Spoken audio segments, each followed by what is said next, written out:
Hello friends, very good morning everyone. Let us qualify NT UGC net with Nishant. और आज मैं लेके आया हूँ आपके लिए कॉमर्स पेपर 2 एनटीयूजीसी नेट के लिए इनकम टैक्स। तो ये हमारा इनकम टैक्स का फर्स्ट लेक्चर होने वाला है। साथ में इसमें हम कोशिश करेंगे कि हम अपने बेसिक्स और slab rates and residential status cover कर पाए इस लेक्चर में।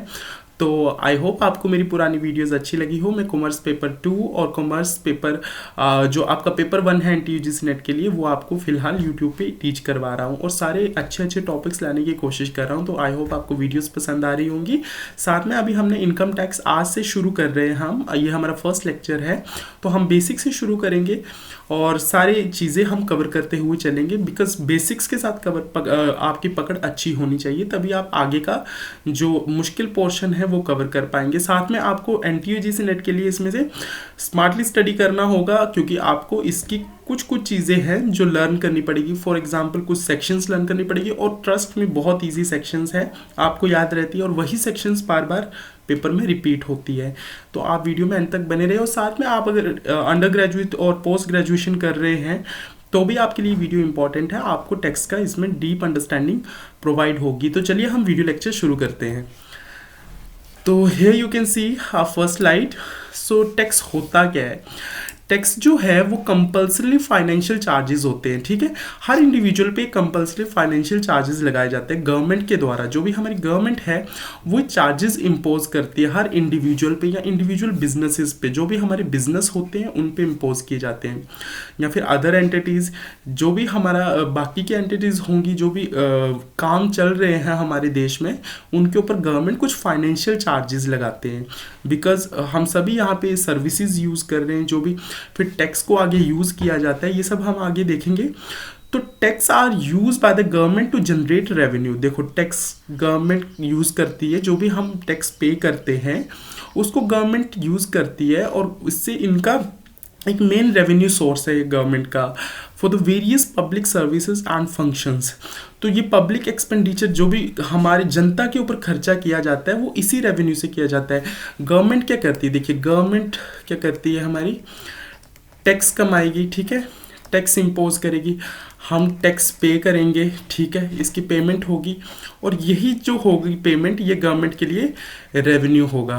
और इस रेवेन्यू को गवर्नमेंट क्या करेगी? यूटिलाइज करेगी। इसको एक्सपेंडिचर बोलते हैं। इसको यूटिलाइज करेगी किसके ऊपर?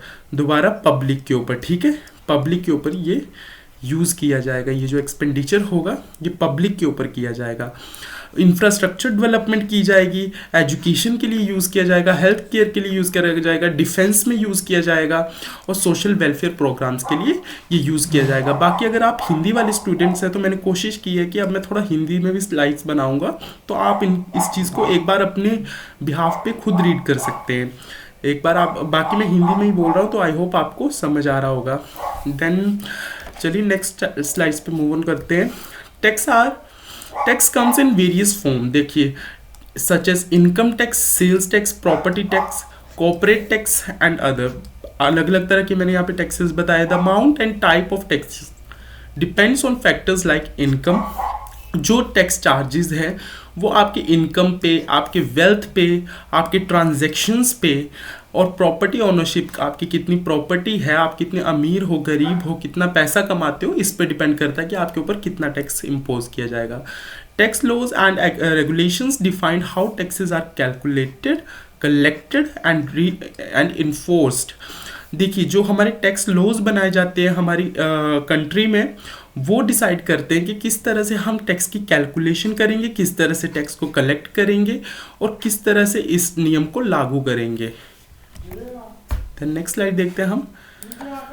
Taxes pay a crucial role in financing government activities. जो भी गवर्नमेंट एक्टिविटीज़ करती हैं उसमें टैक्स का सबसे बड़ा रोल होता है। इन्हीं टैक्सेस के थ्रू जो है गवर्नमेंट को फाइनेंस प्रोवाइड होता है, and ensure the provision of essential services. जो भी सर्विसेज हमें गवर्नमेंट प्रोवाइड करती है वो इन टैक्सेस के द्वारा ही प्रोवाइड किए जाते हैं। जो गवर्नमेंट हमारे ऊपर टैक्सेस इम्पोज करेगी वही गवर्नमेंट के लिए रेवेन्यू होगा, और उसी को वो हमारे ऊपर स्पेंड करेंगे।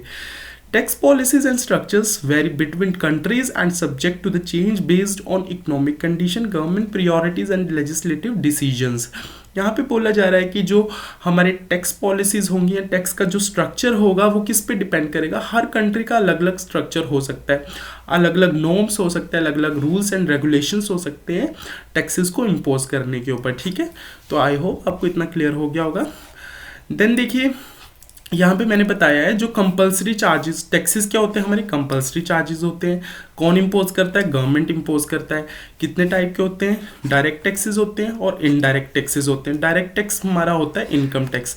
सबसे पहला पॉइंट आपको याद रखना है, income tax is are direct tax, ठीक है। इनकम टैक्स हमारा डायरेक्ट टैक्स है, ये चीज़ आपको याद रखनी है। और इनडायरेक्ट टैक्स कौन सा है हमारा, GST, that is goods and services tax. GST हमारा जो है वो इनडायरेक्ट टैक्स है, ये चीज़ आपको हमेशा ध्यान में रखनी है, यहाँ पे कंफ्यूज नहीं होना है। हमारा डायरेक्ट टैक्स है इनकम टैक्स और इनडायरेक्ट टैक्स जो है वो गुड्स एंड सर्विसेज टैक्स जो है वो आपके ऊपर लगाया जाता है, ठीक है।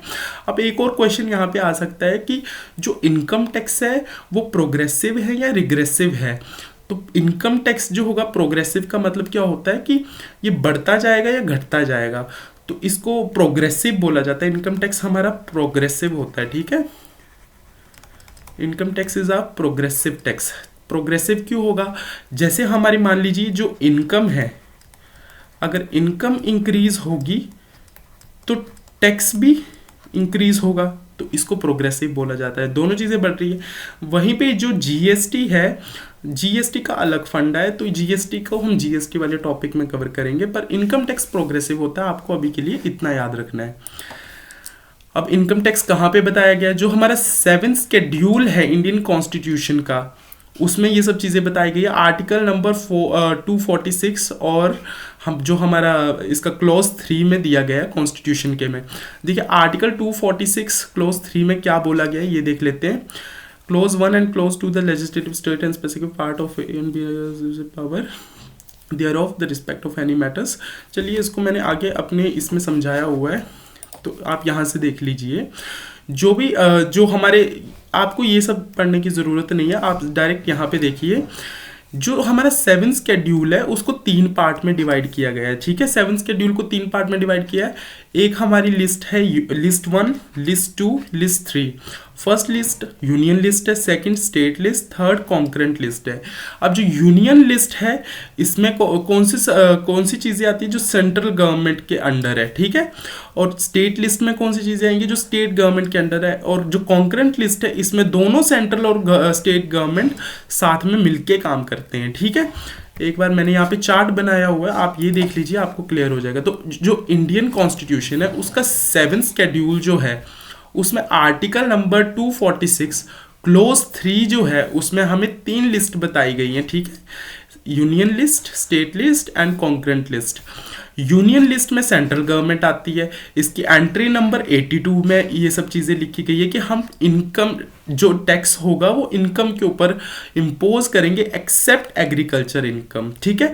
एंट्री नंबर 82 टू 97 में ये चीज़ें दी गई है कि जो इनकम अर्न करेगा इंडिविजुअल या जो भी हमारे अलग अलग बिजनेस है वो इनकम अर्न करेंगे, उस इनकम के ऊपर टैक्स इम्पोज किया जाएगा। लेकिन एग्रीकल्चर इनकम को यहाँ पे एक्सक्लूड रखा गया, एग्रीकल्चर इनकम नहीं आएगा, ठीक है। देन जो स्टेट लिस्ट है, देखिए यहाँ पे हमारी गवर्नमेंट कितनी चालाक है, यहाँ पे तो बोल दिया एग्रीकल्चर इनकम के ऊपर टैक्स नहीं लगेगा, लेकिन अब स्टेट लिस्ट में देखिए ये स्टेट गवर्नमेंट के अंडर आती है, ठीक है। एंट्री नंबर 46 में बोला गया है कि हम एग्रीकल्चर इनकम के ऊपर टैक्स लगाएंगे, और ये एंट्री नंबर 45 टू 62 में स्टेट लिस्ट के अंडर आती है, ठीक है। और बाकी कॉन्करेंट लिस्ट जो है इसमें सेंट्रल गवर्नमेंट और स्टेट गवर्नमेंट दोनों मिलकर काम करती है। ये हेल्थ, एजुकेशन, ये सब चीज़ें इसके अंदर आती है, हेल्थ एंड एजुकेशन, ठीक है। तो ये दोनों के अंदर आता है, जैसे सेंट्रल गवर्नमेंट भी इसमें भाग लेती है और साथ में स्टेट गवर्नमेंट भी। लेकिन जो स्टेट गवर्नमेंट है वो किस पे टैक्स इंपोज कर सकती है, एग्रीकल्चर इनकम पे। लेकिन जो यूनियन लिस्ट है उसमें बोला गया जो सेंट्रल गवर्नमेंट है वो इनकम पे टैक्स लगाएगी, लेकिन उसमें एग्रीकल्चर इनकम नहीं आएगा। सिर्फ आपको इतना याद रखना। और Indian constitution 7th schedule article number 246 और क्लोज 3, ये चीज़ आपके लिए इंपॉर्टेंट है। देन चलिए देख लेते हैं इनकम टैक्स एक्ट के बारे में थोड़ा पढ़ लेते हैं। जो इनकम टैक्स एक्ट है इनकम टैक्स एक्ट 1961 है, ये चीज़ आपको याद रखनी है। Income tax rule 1962, rule book जो थी वो 1962 में बनी थी। और जो हमारा एनुअल फाइनेंस एक्ट तो हर बार आता ही है, इस बार का फरवरी में भी आ चुका है, ठीक है।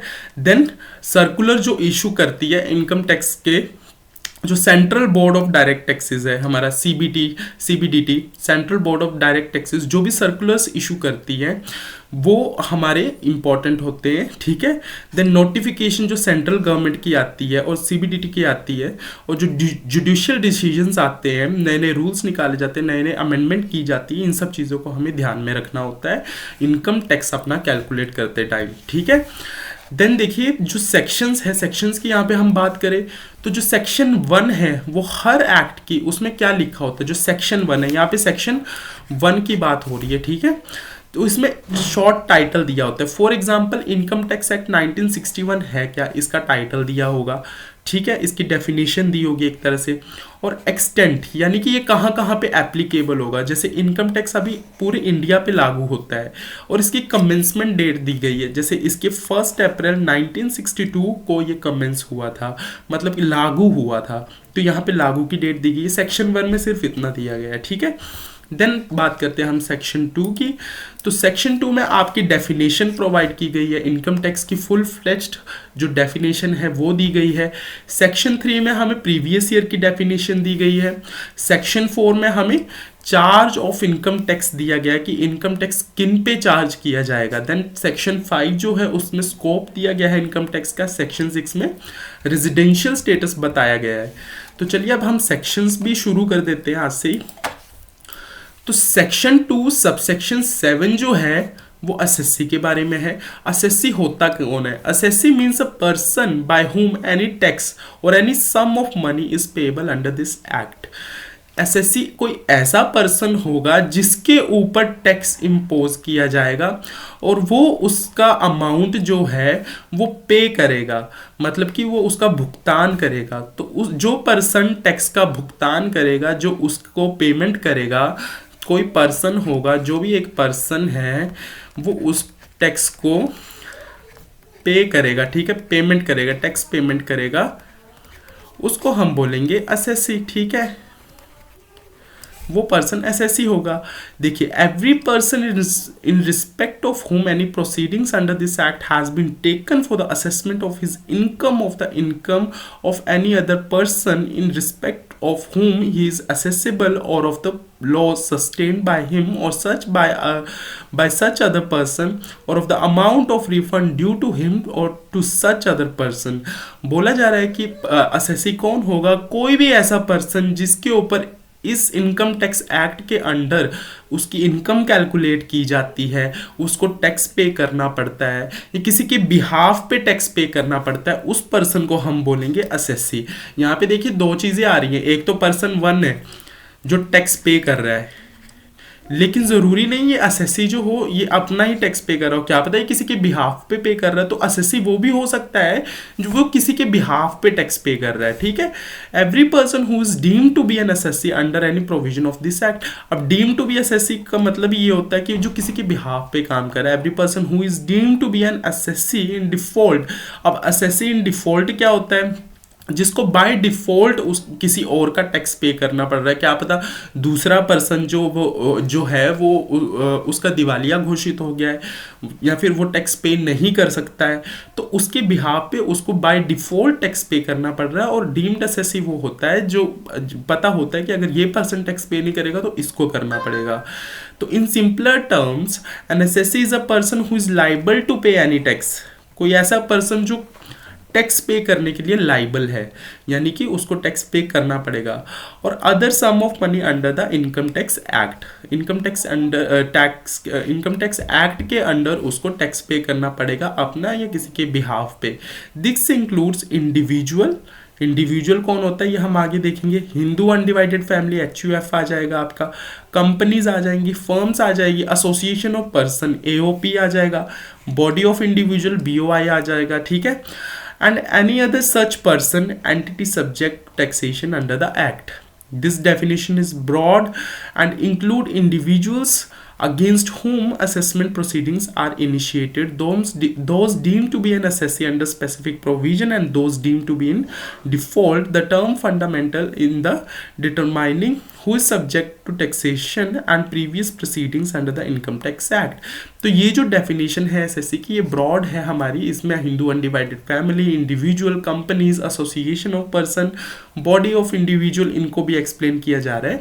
और यहाँ पे देखिए मैंने एक इंपॉर्टेंट पॉइंट लिखा हुआ है, every assessee is a person but know every person is not SSC. Her person जो होगा वो एसएससी नहीं हो सकता, लेकिन हर एसएससी जो है वो पर्सन हो सकता है। ठीक है, ये बात आपको ध्यान में रखनी है। Every person is assessee but every person is not assessee. जो every assessee is a person, हर एसएससी पर्सन है, लेकिन हर पर्सन एसएससी नहीं है, क्योंकि ज़रूरी नहीं है कि हर पर्सन जो है वो एसएससी हो, उसको टैक्स पे करना पड़े। कई बार माइनर्स भी आ जाते हैं जो टैक्स पे ही नहीं कर रहे अगर उनकी इनकम नहीं है, तो इसलिए ऐसा बोला जा रहा है। चलिए, हमारी नेक्स्ट चीज़ जो आती है वो है assessment year, section 2 subsection 9। Very important, आपको सेक्शन 2 सबसेक्शन 9 याद रखना है। असेसमेंट ईयर की डेफिनेशन इसमें दी गई है। तो assessment year means the period of 12 month, 12 महीने का पीरियड होता है, जो कि 1 डे ऑफ अप्रैल से स्टार्ट होता है। मींस 1 अप्रैल से लेके अगले साल की 31 मार्च तक। ठीक है, मान लीजिए 2023 1 अप्रैल को स्टार्ट हुआ और 2024 31 मार्च को ये वाला फाइनेंशियल ईयर हमारा ख़त्म हो जाएगा, तो उसको हम असेसमेंट ईयर बोला जाता है। और असेसमेंट ईयर कौन सा होता है कि 12 मंथ का पीरियड होता है, अप्रैल 1 से स्टार्ट होता है, 31 मार्च को एंड होता है, और it is a year in which income earned in the previous financial year is assessed। ये मेन पॉइंट आ रहा है हमारा कि असेसमेंट ईयर वो होगा जिसमें पिछले प्रीवियस ईयर की जो इनकम है वो कैलकुलेट की जाएगी और इस पे टैक्स निकाला जाएगा, टैक्स को असेस किया जाएगा। That is assessment year. For example, if you are determining the tax liability for the income earned from April 2021 to 31st March 2022, the assessment year would be 2022 to 23। तो यहाँ पे बोला जा रहा है कि अगर आपको टैक्स लाइबिलिटी निकालनी है कि इनकम कितनी अर्न की गई है, तो आपका असेसमेंट ईयर कौन सा होगा। देखिए यहाँ पे 2021 से 22 तक की इनकम निकाल रहे हैं, तो हम 2022 से 23 वाले असेसमेंट ईयर में इस इनकम को असेस करेंगे। मतलब कि income earned in the previous year is assessed in the next year. जो पिछले साल कमाया होगा उसके ऊपर हम टैक्स इस साल पे करेंगे, ये बोला जा रहा है। तो असेसमेंट, जैसे अभी जो असेसमेंट ईयर चल रहा है 2024 चल रहा है, 2023 से लेके 2024 चल रहा है, ये जो मैंने ऊपर लिखा हुआ है। तो इस असेसमेंट ईयर में हम पिछले 2022 1 अप्रैल 2022 से 31 मार्च 2023 तक की इनकम के ऊपर टैक्स पे करेंगे। ठीक है। During the assessment year, individual and entities are required to file their income tax returns। इस पीरियड में आपको इनकम टैक्स रिटर्न फाइल करना पड़ता है and provide details of their incomes, और अपनी इनकम की डिटेल्स प्रोवाइड करनी पड़ती है। आपको डिडक्शंस क्लेम करते हो और जो भी बाकी की रेलेवेंट इंफॉर्मेशन होती है जो टैक्स अथॉरिटीज़ को चाहिए होती है वो आपको देनी पड़ती है। और टैक्स अथॉरिटीज़ क्या करती है, आपका टैक्स लाइबिलिटी निकालती है उस पर्टिकुलर प्रीवियस ईयर के लिए। असेसमेंट ईयर में ये सारे काम आपके किए जाते हैं। देखिए, ड्यूरिंग द असेसमेंट ईयर में ये सारे काम किए जाएंगे। Understanding the assessment year is a crucial for tax payers as it determines the period for which they are required to report their income and pay tax on the income earn during the previous financial year. बोले जा रहे जो tax payer है उनके लिए अपना assessment year determine करना बहुत इंपॉर्टेंट है। क्यों इंपॉर्टेंट है? क्योंकि उनको अपनी इनकम के ऊपर टैक्स पे करना पड़ेगा जो उन्होंने प्रीवियस फाइनेंशियल ईयर में जो भी इनकम अर्न की है उसके ऊपर उनको टैक्स पे करना है असेसमेंट ईयर में। चलिए फिर नेक्स्ट सेक्शन आ जाता है हमारा section 2 subsection 31, that is for person. अब पर्सन कौन होता है? हमने असेसी देख लिया और हमने ये भी पढ़ा कि एवरी असेसी इज पर्सन। ठीक है, but every person is not assessee. Her person assessee नहीं हो सकता, लेकिन हर असेसी जो है वो पर्सन है। ठीक है, अब देखते हैं यहाँ पे पर्सन बोला क्या जा रहा है। पर्सन में आते हैं हमारे इंडिविजुअल। HUF आ जाता है, हिंदू अनडिवाइडेड फैमिली, या आपने शुरू में पढ़ा ही होगा, आपने +1 +2 में पढ़े होंगे इन सब के बारे में। कंपनी आ जाती है, फर्म आ जाती है, AOP आ जाता है, लोकल अथॉरिटी जो भी, और आपके आर्टिफिशियल जुडिशियल पर्सन जो है वो भी इस कैटेगरी के अंदर आ जाते हैं। देखिए, person under the Income Tax Act is a comprehensive term that include various entities and individual. It covers natural person. Individual कौन होगा हमारा? Natural person, ठीक है। जैसे मैं हूँ, आप है, natural person को individual बोला जा रहा है, ठीक है। जो आर्टिफिशियल एंटिटीज है like companies and firms, HUF, association of person, BOI, उसके बाद लोकल अथॉरिटीज, बाकी की ये सारे जो है, ये जो सारे बच गए, ये आर्टिफिशियल पर्सन्स है, ठीक है, ये आर्टिफिशियल बॉडीज है, ठीक है। The definition is crucial for the purpose of taxation as it establishes the broader scope for the entities and individual that falls within the purview of the income tax act. आपको पता होना चाहिए कि आप किस category में fall करते हो। बाकी सारे तो आर्टिफिशियल पर्सन्स है, अगर आपका बिजनेस है तो वो इन सब में आएगा। अगर आप अकेले सोल प्रोप्राइटर हो या फिर आप अकेले सिर्फ सैलरी इनकम अर्न कर रहे हो, आपकी सैलरी है, ठीक है, तो इसके ऊपर आप टैक्स पे करोगे, then you are individual. Individual कौन होगा? नेचुरल पर्सन, ठीक है।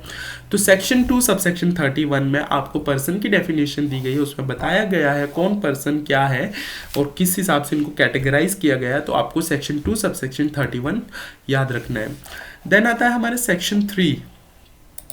सेक्शन 3 में आपको प्रीवियस ईयर की डेफिनेशन दी गई है। प्रीवियस ईयर क्या होता है? Previous year means the financial year immediately preceding the assessment year. Previous year कौन सा ईयर होगा? वो फाइनेंशियल ईयर होगा जो सीधा हमारा पीछे वाला साल होगा, पिछला साल, मतलब लास्ट ईयर, ठीक है, लास्ट ईयर बोल सकते हैं इसको हम। जो पिछला साल होगा जिसके ऊपर हम असेस कर रहे हैं अपनी इनकम, जिसके ऊपर हम अपनी इनकम कैलकुलेट कर रहे हैं, जिसका हम टैक्स पे कर रहे हैं, तो वो होगा हमारा प्रीवियस ईयर। तो previous year immediately preceding previous year होता है, जो कि पिछला वाला होता है। जैसे अभी का जो हमारा असेसमेंट ईयर या फाइनेंशियल ईयर जो हमारा चल रहा है वो है 1 अप्रैल से लेके 1 अप्रैल 2023 से लेके 31 मार्च 2024 तक। तो इसका प्रीवियस ईयर कौन सा होगा? प्रीवियस ईयर होगा 1 अप्रैल 2022 से लेके 31 मार्च 2023 तक। ये होगा हमारा प्रीवियस ईयर, जिसके ऊपर अभी हम इनकम कैलकुलेट करेंगे, रिटर्न्स फाइल करेंगे, रिबेट्स लेंगे, ठीक है। और ये होगा हमारा असेसमेंट ईयर, ये होगा हमारा प्रीवियस ईयर, ठीक है। आई होप आपको क्लियर हो गया होगा।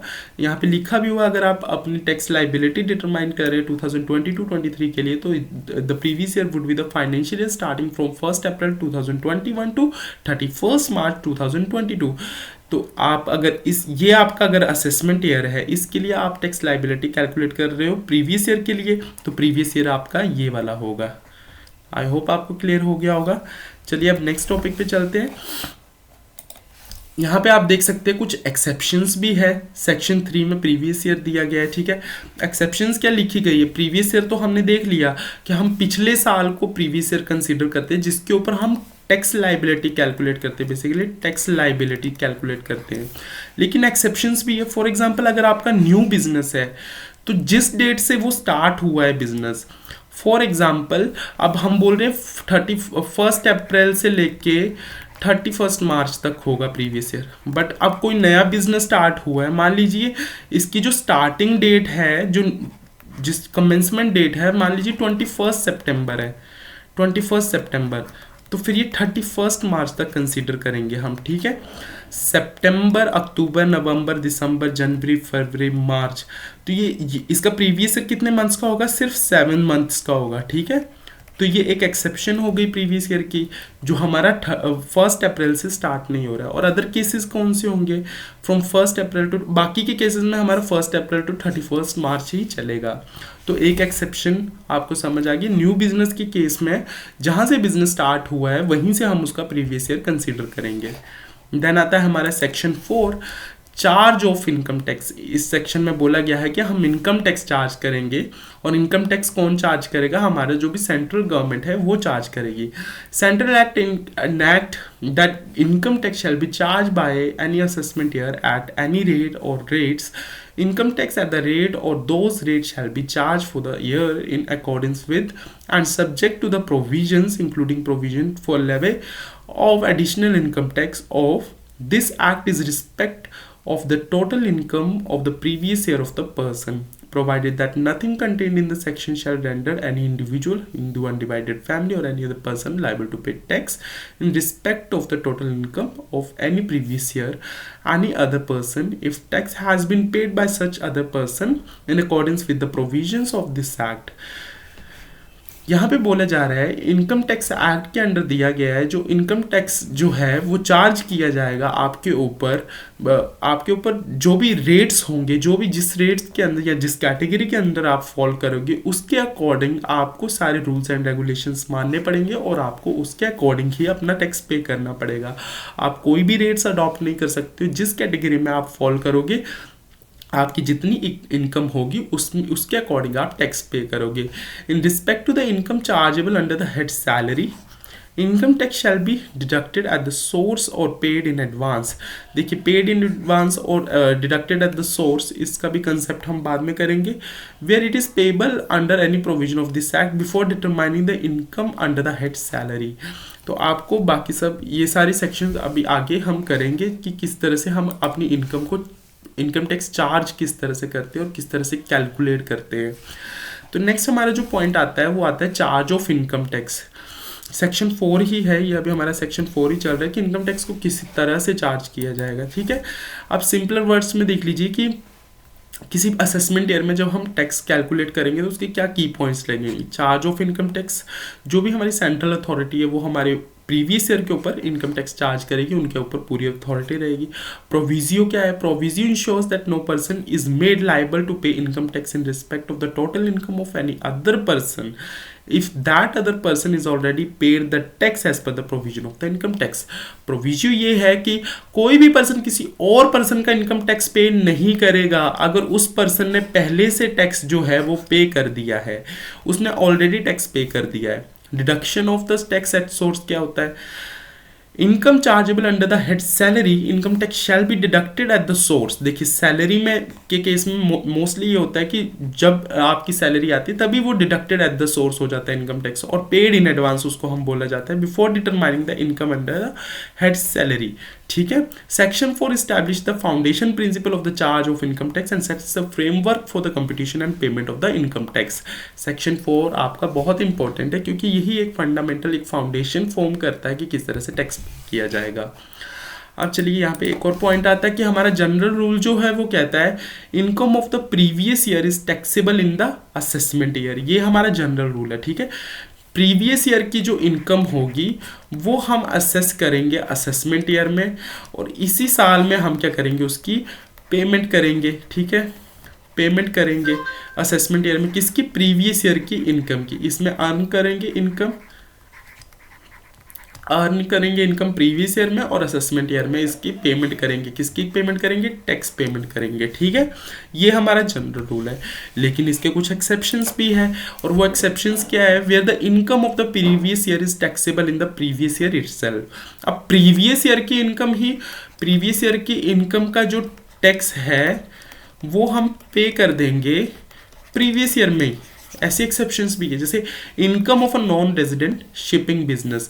मान लीजिए कोई बिजनेस है, शिपिंग बिजनेस है, कोई एक बड़ी सी शिप आई, वो वहाँ पे 6 महीने के लिए पोर्ट में रुक गई। पोर्ट होते हैं ना जहाँ पे शिप रुकती है, जहाज़ आया, समुद्री जहाज़ आया, वो वहाँ पे रुका, उसने सामान की लोडिंग अनलोडिंग की, और उसके बाद इंडिया से ही उसने पैसा कमाया, तो उसके ऊपर हम तभी तुरंत इमीडिएटली हम उसके ऊपर टैक्स जो है इम्पोज कर देंगे और उससे टैक्स वसूल कर लेंगे। ठीक है, income of person living India permanently or for a long duration of time.